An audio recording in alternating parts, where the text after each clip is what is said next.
Salut Cécilia. Salut. Rebonjour. Bonjour. Je te laisse t'asseoir.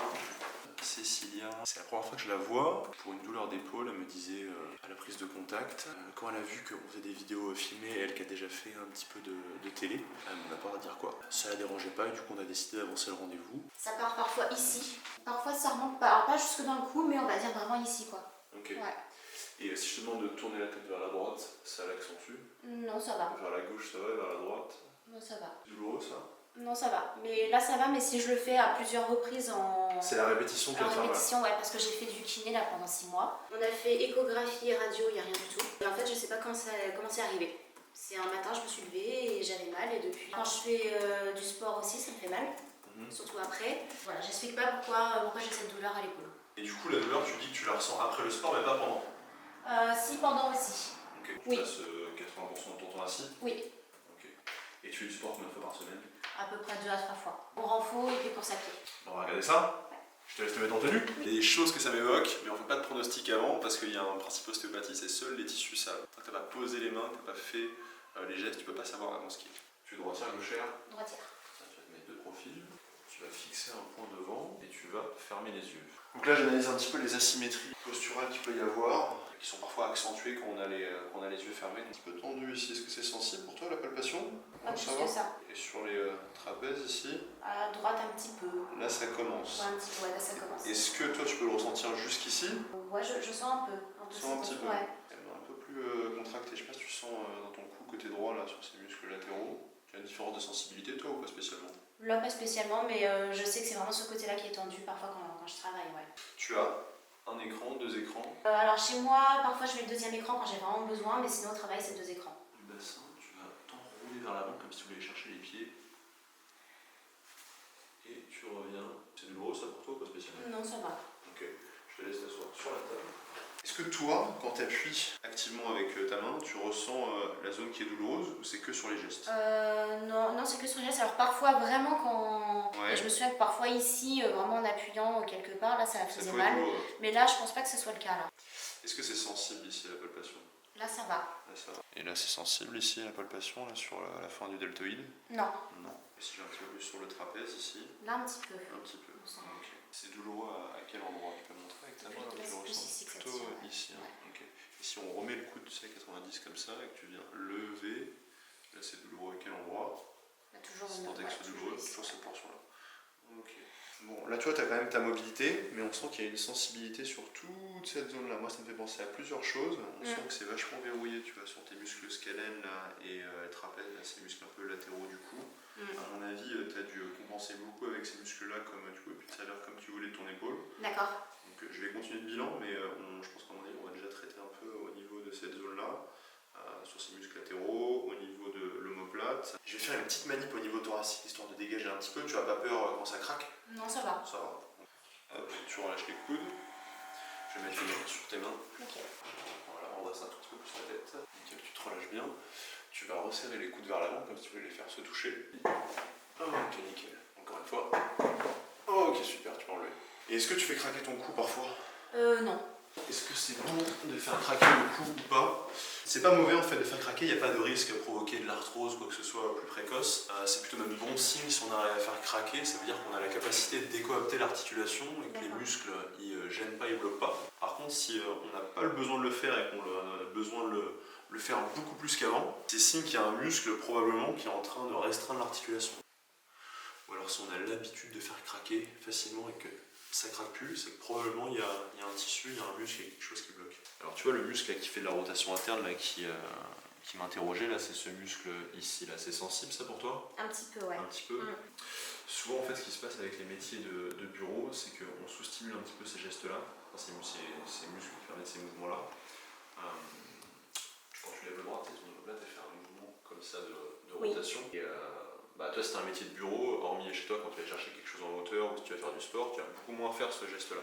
En fait tu sous-stimules tout ça et du coup les muscles qui sont en haut, qui vont jusqu'au niveau du cou ou qui vont sur l'épaule, et ils sont obligés de beaucoup plus forcer parce que en bas ça ne travaille pas. Et c'est un petit peu ce qu'a voulu te faire travailler ton kiné je pense dans un premier temps, c'est d'activer un peu ça pour pour que petit à petit ça se désinflamme, cette zone qui travaille trop, que ça récupère. Tu sens que tu as progressé un peu quand même avec la kiné pendant plusieurs mois? Il y a eu une progression et puis après, on ne sait pas pourquoi, il y a eu une rechute. Et tu me disais que sur le radio-écho, il y avait rien. Rien, le néant. Rien du tout, hein. Même sur un muscle de la coiffe, il disait pas petite tendinose, Rien du ou calcification, quoi que ce soit.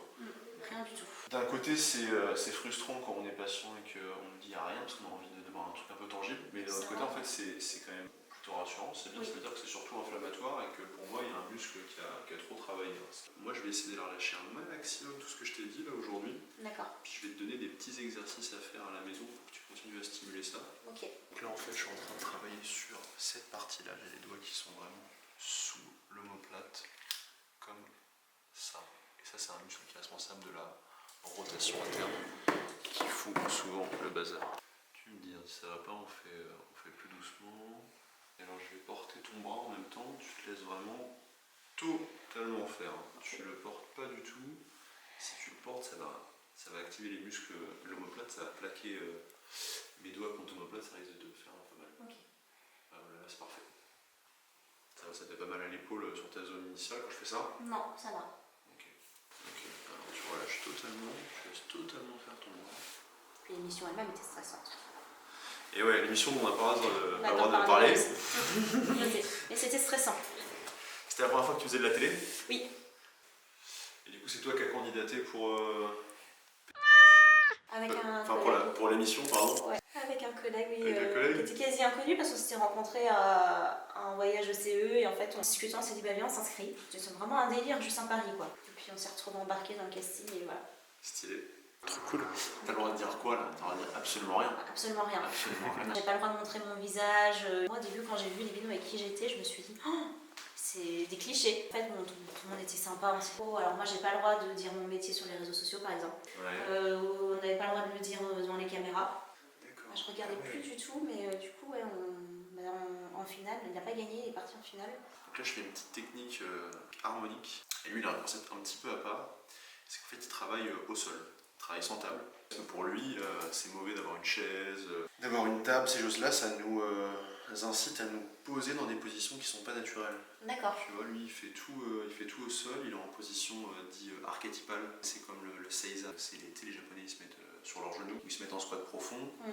Et en fait, on est capable de le faire jusqu'à très vieux, mais comme on arrête de le faire jeune en allant à l'école, on le perd et en fait on perd en mobilité. C'est des positions de repos naturelles qui nous permettent de travailler un peu notre mobilité. Et ça permettait de relâcher les tissus, d'avoir quelque chose d'assez naturel. C'est vachement apaisant. Et moi j'aime bien m'en servir comme technique un petit peu de transition quand je vais d'une zone à l'autre. Quand tu te laisses totalement faire, ça provoque un état de bien-être, ça sécrète beaucoup de cytocine, hormones du bien-être, de relâchement, d'apaisement. Et c'est assez intéressant. Croiser les bras, pareil, c'est possible que ça craque comme tout à l'heure. Tu te laisses totalement faire, c'est moi qui te porte. Tu relâches totalement ton corps. On inspire profondément. Ok, alors là tu vois, il n'y a rien qui est passé. On relâche totalement le bras à l'épaule. Est-ce que c'est douloureux quand moi, passivement, je vais faire ce mouvement-là? Non, ça va. On relâche totalement. La différence un petit peu entre le kiné et l'ostéo, pour faire vraiment simple, c'est que le kiné, il va surtout faire donner beaucoup d'exercices, vraiment de la rééducation, avoir une approche qui est vraiment très globale, et c'est dans un premier temps de ne pas aller sur le spécifique directement sur ton épaule, mais comme tu faisais pas beaucoup de renforcement musculaire, il essaie dans un premier temps de te faire du renfort. Et après, des fois, ils peuvent spécifier avec des exercices plus spécifiques, mais lui, dans son but, c'était, je pense que d'abord, tu te renforces le dos pour qu'après, ton épaule elle se rééquilibre tout seul. Ils font de moins en moins de thérapie manuelle, de manipulation, les kinés, parce que de plus en plus, ils sont formés sur le modèle international. Je sais pas si tu sais, mais à l'étranger, de ces kinés, on dit pas kiné, on dit physio. En fait, physiologie, c'est vraiment le mouvement, quoi. En fait, c'est vraiment du renforcement, on travaille la physiologie. Et il n'y a qu'en France où il y avait beaucoup plus de thérapie manuelle. Parce qu'initialement, c'était des masseurs rééducateurs après-guerre qui faisaient un peu les deux. Et ils ont beaucoup gardé ça, mais ils en font beaucoup moins. Là où nous, on fait beaucoup de thérapie manuelle et on donne un petit peu d'exercice. Donc pendant longtemps, on se marchait des fois un petit peu dessus. Les gens, ils avaient du mal un peu à comprendre la différence. Et là, c'est en train de s'équilibrer, de s'écouter. Ça arrête de se tirer dans les pattes. Parce qu'au final, c'est pas très productif pour la personne qui rentre, le patient. Et là, moi j'ai l'habitude de travailler avec des kinés régulièrement. Il n'y a pas du tout ce truc-là, on s'envoie les patients pour travailler ensemble de manière complémentaire. Tu vois, par exemple, aux États-Unis, il y a beaucoup moins d'ostéopathes, c'est beaucoup plus des chiros, alors que pourtant l'ostéopathie, elle est née là-bas. Et tu avais des formations qui étaient en 3 ans, tu avais des formations en 6 ans, donc ils ont tout uniformisé, ils apprenaient pas la même chose, donc ils ont vraiment mis un programme standard, et si tu répondais pas aux critères, l'école est fermée. Bon, on cause, mais là je suis en train de travailler sur ton supraépineux. Ouais, ça fait un peu mal. Là ça fait un petit peu plus mal. Tu vois, le supraépineux, c'est le muscle dont je te parlais tout à l'heure, qui est un petit peu au-dessus, là, tu vois, D'accord. qui est ici. Et lui, il vient glisser sous cette zone-là, il vient s'accrocher sur ton humérus, il te pose souci. Ouais, je sens. Ouais, il passe sous la clavicule, l'acromioclaviculaire, et il vient au niveau de l'humérus. Et en fait, il vient dans un tout petit espace là où si le tendon il s'inflamme un peu, il a vraiment pas beaucoup d'espace. Et c'est souvent inflammatoire. Vas-y, relâche totalement l'épaule. Relâche.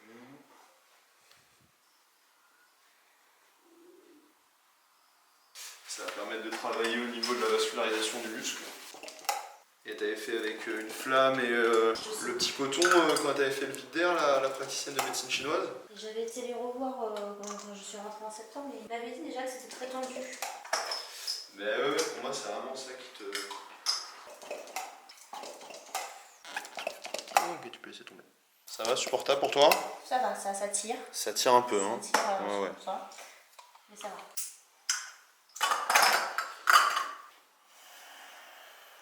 Tu vas te remettre allongé sur le côté face au mur. Donc là, j'ai travaillé vraiment sur ta coiffe, tu vois, sur les muscles qui font la jonction entre l'omoplate et l'humérus. Là, je vais aller travailler un petit peu plus sur l'articulation humérus avec ton acromion.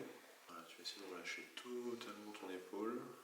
Ça va, c'est supportable, ça, c'est douloureux? Un petit peu, mais ça va. Un petit peu? C'est douloureux à quel endroit? C'est dessous où j'appuie ou c'est dessus? Dessus, ouais. Ok. Vas-y, relâche totalement, on va faire un petit mouvement de contrôle-assistance. Tu vas essayer de ramener ton coude vers ta hanche, comme si tu faisais la danse des canards. Ouais, voilà, ça marche bien généralement quand je dis ça. Et c'est les soirées au feeling qui ressortent. Ouais, c'est ça. Enfin, dans des canards, j'ai pas trop entendu. Hein, pas trop entendu, hein. Vas-y, relâche bien. Ouais, parce que Cécile fait du karaoké, c'est pour ça. Performance de Johnny Hallyday. Ouais. Moi je fais du Johnny Boo. Qu'est-ce que tu fais toi? On fait du Goldman. Alors moi je chante en anglais et mes amis non, donc parfois je me retrouve un peu seule. Ou alors ils viennent faire du yaourt à côté de moi. C'est efficace aussi. Moi j'aime beaucoup Kaboul Manhattan là. Manhattan Kaboul. Manhattan Kaboul avec ouais. Et les Garous là. Non, c'est bien, c'est Renaud. C'est Renaud. C'est Renaud. Ouais, c'est Renaud. On est marché justement sur une émission comme ça à cause des karaokés. Ah. J'étais allé faire, je sais pas si tu connais l'émission Good Singer. En gros, t'as 20 chanteurs, t'en as 10 qui savent chanter et 10 qui savent pas chanter, c'est des casseroles. Ok. Et je me suis retrouvé à chanter à la fin avec Shine. D'accord. Voilà. Chanter Femmes de couleur.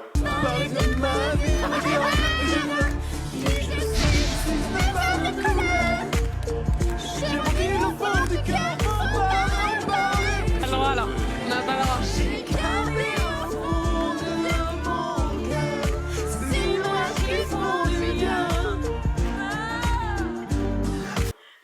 Tout allait bien. Là, tu vas avoir des petits exos à faire chez toi à la maison tous les jours. Okay. Je t'ai envoyé. On va se laisser passer à peu près 3 semaines, 15 jours, 3 semaines en fonction de ton agenda et on va se revoir pour refaire un point, voir comment ça évolue. Pour moi, c'est pas grand chose, ça devrait partir assez rapidement. Juste, c'est possible que ta progression elle fasse un peu comme ce que tu as fait avec le kiné, tu vois, ça va pas être linéaire, ça va être un peu, tu vas progresser, des fois tu vas regresser, tu vas progresser. D'accord. Il va falloir aussi essayer d'identifier les mouvements en muscu qui te faisaient mal pour les moduler, pas les faire pendant un moment, pousser comme ça devant toi. Ouais, c'est ça. Ça te faisait mal. Ça me faisait mal, ouais. Mais par contre, si tu poussais vers le haut, ça te faisait pas mal. Vers le haut, ça va. Faut pas que je force trop, mais vers le haut, ça passe. Ok. Alors souvent, ça m'étonne pas ce que tu décris là, le chest press, ça te fasse mal, parce que c'est souvent en fait, on pousse un peu trop avec l'épaule, au lieu d'avoir l'omoplate fixée et de pousser un petit peu plus dans cette zone-là. Donc là, on voit bien d'une douleur qui est localisée vachement sur l'épaule. Tu vois, on a besoin de travailler un peu plus bas là, sur les insertions du deltoïde, ce muscle de l'épaule qui vient au milieu de l'humérus, un petit peu aussi sur le brachial jusqu'au coude. C'est possible que des fois, tu aies senti des douleurs qui descendaient un petit peu jusqu'au coude ou pas spécialement? Pas spécialement. Pas spécialement. Devant, remets-le, fais-le plusieurs fois. Comment tu te sens? Non, très bien. Très bien. Ouais. refais voir l'exercice, tu sais, 90 là, comme ça. Comme ça. Ah, ok. Tu fais plusieurs fois ça. Comment tu te sens quand tu fais ça là, par rapport à tout à l'heure? Ça va. C'est douloureux? Non. Il y a un petit peu de sensibilité qui est revenue. Très très léger, mais pas comme tout à l'heure. D'accord, ok, bon, c'est pas mal. Ça va ça? C'est pas douloureux quand tu le fais? Le dernier, ouais, tu vas te prendre un petit peu plus loin, enfin plus proche pour avoir plus de résistance. Et tu vas venir juste simplement fixer l'omoplate. Ouais, c'est bien. Vas-y, viens fixer encore un petit peu plus. Comme ça, exactement. Et essaie de rester vraiment en poste. C'est parfait. Ok, et tu restes bien une demi-seconde à chaque fois. Donc on a ces mouvements-là, ces mouvements-là, ces mouvements-là. Ok. Très bien. Du coup, donc là, consulte avec Cécilia, c'était assez intéressant. On a pu voir un beau différentiel avant-après sur à la fois l'amplitude et la douleur, bien qu'il ne faut pas nécessairement que s'attarder sur est-ce qu'il y a la douleur au début du traitement et est-ce qu'il y a la douleur à la fin du traitement pour savoir si le traitement il était de qualité. Parfois on laisse le patient repartir avec encore un petit peu de sensibilité, c'est normal, ça peut prendre du temps, il ne faut pas se focaliser là-dessus. Ce qui est important c'est surtout d'avoir pu cibler en fait là comme aujourd'hui la problématique de base qu'elle avait traité avec le kiné, c'est qu'il y avait certainement un manque d'activation des muscles du dos dû à un métier sédentaire de bureau. Elle le compensait avec de l'aquagym et des activités, mais là elle s'est mise à faire un renforcement un petit peu plus global avec le kiné. Elle a progressé, elle a arrêté, ça a régressé, elle est passée sur l'activité physique qui l'a fait encore progresser. Là on reprend ça, on a bien identifié cette problématique de coiffe, là où le kiné avait été sur quelque chose d'un peu plus global qui l'a aidé. Et là on a donné les exercices qu'elle a à faire à la maison pour travailler ses fixateurs d'omoplate, ses muscles de la coiffe. Ça vient essentiellement de ces muscles-là. C'est jamais à 100% un muscle, c'est toujours un peu un embroglio de plusieurs muscles, de plusieurs tissus. C'était intéressant parce que c'était assez local. Je la revois dans 15 jours. Après, c'est une consultation qui est agréable. Vous avez vu, on a pu parler. C'est un peu moins énergivore que des consultations où il y a plus la notion de stress qui entre dans le motif de consultation. C'est pour ça que je voulais faire cette vidéo-là, c'est pour que les personnes se rendent compte de la notion, l'importance, même si on n'est pas psy, on n'est pas du tout psy, mais de prendre en compte l'état psychosocial de la personne, dans l'impact que ça peut avoir de la douleur. Là, c'était beaucoup moins le cas. Donc ça se ressent aussi avec une consultation qui est beaucoup plus joviale, un peu plus avec de l'énergie un petit peu plus solaire.